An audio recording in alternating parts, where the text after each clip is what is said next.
Hello guys, मेरा नाम है सिद्धेश पाठक और मैं आज एक और इंटरेस्टिंग वीडियो के साथ आया हूँ।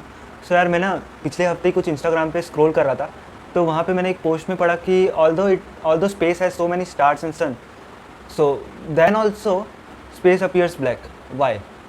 So this question really stuck in my head, and I thought about it so many times, and I thought let's read article about it.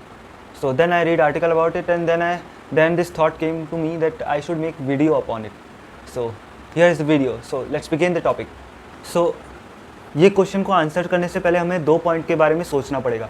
तो पहला पॉइंट तो ये कि डे टाइम पे स्काई ब्लू क्यों दिखता है, ठीक है। सो पहले हम लोग इसका आंसर देखते हैं। तो क्या होता है ना, डे टाइम मतलब क्या होता है पहले वो जानते हैं। सो डे टाइम मतलब कि जो अपना अर्थ है, जिस पार्ट में हम लोग रह रहे हैं, और जिस सन है, वो दोनों एक फेस पे हैं, ठीक है।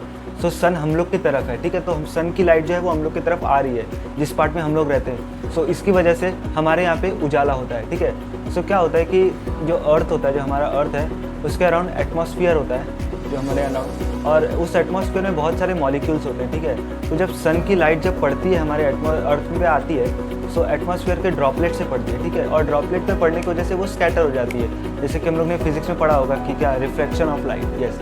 सो रिफ्लेक्शन ऑफ लाइट पढ़ा होगा हम लोग ने। तो जैसे कि उसमें स्कैटर होता है लाइट, तो स्कैटरिंग के वजह से स्काई जो है वो डे टाइम में ब्लू दिखता है। आप नोटिस कर सकते हैं, आपने नोटिस किया ही होगा, ठीक है। और वाइजा वर्सा नाइट टाइम पे क्या होता है, लाइट ही नहीं है, ठीक है। लाइट नहीं है, इसका मतलब जिस पार्ट में हम लोग रह रहे हैं वो पार्ट और सन का पार्ट दोनों अपोजिट फेस पे हैं, ठीक है। सो इसके वजह से जो है वो लाइट बरोबर लाइट नहीं आती है।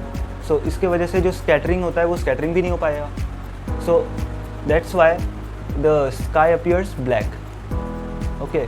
लेकिन समझो कि अगर हम लोग मून पे हैं, ठीक है, तो क्या होता है मून के अराउंड, एक फैक्ट है कि मून के अराउंड एटमॉस्फेयर नहीं होता है। सो अगर एटमॉस्फेयर नहीं है तो कैसे स्कैटरिंग ऑफ लाइट कैसे होगा? सो इसके वजह से अगर हम लोग अगर मून से देखेंगे ना, तो डे और नाइट के टाइम दोनों टाइम अंधेरा ही अंधेरा दिखाई देगा, क्योंकि वहाँ कोई लाइट नहीं है, और लाइट की वजह से जो स्कैटरिंग होता है वो भी नहीं हो पाएगा। सो इसके वजह से मून से अगर हम लोग देखें तो दोनों टाइम, डे और नाइट दोनों टाइम अंधेरा ही दिखाई देगा, ब्लैकनेस दिखाई देगा। और इसका हम लोग अपोलो लैंडिंग फ़ोटोज़ देख सकते हैं। जैसे अपोलो लैंडिंग हुआ था, तो वहाँ के कुछ फ़ोटो पब्लिश किए गए थे, तो वहाँ से हम लोग ये प्रूफ कर सकते हैं, यहाँ से हम लोग पता लगा सकते हैं कि कैसे ब्लैक था दोनों टाइम। ये क्वेश्चन की जो दूसरी चीज़ है जो सोचने वाली है वो ये है कि जब हम लोग को पता है कि जो यूनिवर्स है वो फुल ऑफ स्टार्स है और सन है, उसमें मून है, तो भी क्यों स्पेस में अंधेरा रहता है, ठीक है। सो इसका ना दो रियलिटीज़ हैं, एक तो एक्सपेक्टेशन है और एक अपना रियलिटी है। रियलिटी मीन्स एक्सपीरियंस है, ठीक है। सो एक्सपेक्टेशन क्या होता है कि जब इतने सारे भाई स्टार्स हैं तब क्यों नहीं उजाला रहता, ठीक है। सो ये एक एक्सपेक्टेशन हुई, और एक एक्सपीरियंस बेस्ड रियलिटी, ठीक है। सो एक्सपीरियंस क्या कहता है कि डे टाइम में उजाला होता है और नाइट टाइम में अंधेरा होता है, ठीक है। सो आप देख सकते हैं कि ये दोनों जो कॉन्फ्लिक्ट हो रहा है ना ये दोनों का, सो इसको बोलते हैं ऑल्बर्ट्स पैराडॉक्स, ठीक है। सो इसको रिजॉल्व करने के लिए एक बेस्ट सोल्यूशन हम लोग को दिया गया, वो ये है कि हम लोग पहले ये कंसिडर करते थे जो अर्थ है वो इनफाइनेटली ओल्ड है।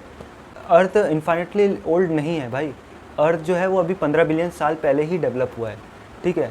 सो इससे क्या मतलब हुआ मेरा कि हम लोग वही ऑब्जेक्ट को देख पाते हैं जिसकी लाइट जो है वो 15 बिलियन ईयर ही ट्रैवल कर सकती है।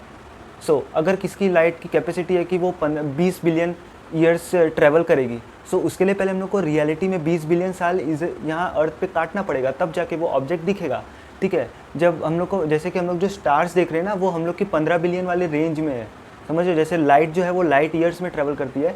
सो अगर कोई लाइट को 15 बिलियन लाइट ईयर लगता है, सो वही लाइट हम लोग को दिखेगी। अगर जिसको 20 बिलियन लाइट ईयर लगने वाला है, सो उसके लिए पहले 20 बिलियन ईयर्स तो होने चाहिए अर्थ को, यहाँ पे अर्थ को एग्जिस्ट करते हुए, तभी तो वो ऑब्जेक्ट दिखेंगे। सो यही था इसका रीजनिंग। होप कि आपको ये वीडियो समझ में आया हो। अगर थोड़ा भी समझ में आया तो प्लीज़ लाइक शेयर सब्सक्राइब कर देना, और मैं ऐसे ही इन्फॉर्मेटिव वीडियोज़ लाता रहूँगा। और ये मैंने जिस आर्टिकल से पढ़ा है वो आर्टिकल का लिंक मैं आपको डिस्क्रिप्शन में दे दूँगा, सो वहाँ से जाके आप पढ़ सकते हैं खुद से, ठीक है। सो अभी के लिए बाय, और मिलते हैं नेक्स्ट वीडियो में अगले हफ्ते। Thank you.